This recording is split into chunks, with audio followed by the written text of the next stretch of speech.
kok malah dangu.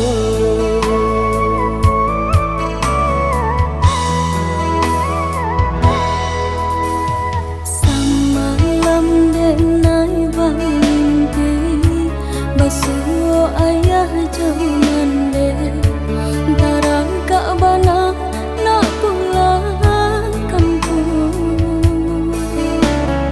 Bujua dulu hati adik denai bausah malu rasonyo bansai dibawa ke kampung.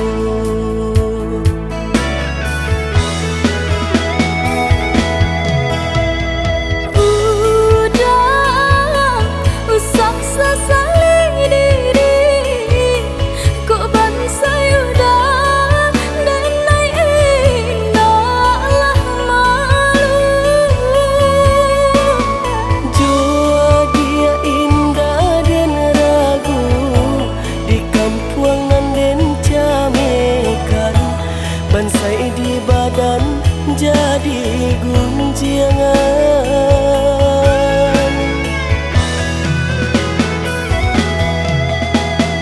Lai dirasakan udah bayangkan mungkinlah takdir Tuhan menyuruh pulang. Biarlah denai pikirkan kok kare hati dia sayang. Jika jo adia indah dan gamang.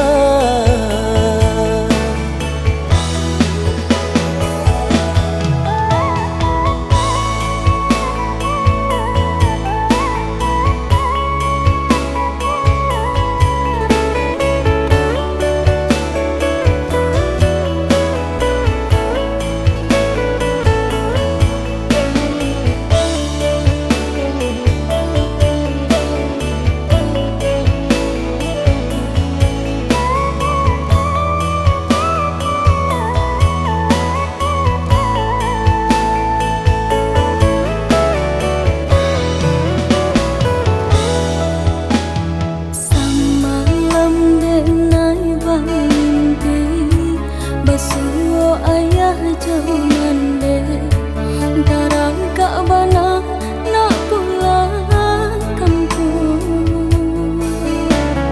Bujua dulu hati adik denai bausah malu rasonyo bansai dibawa ke kampung.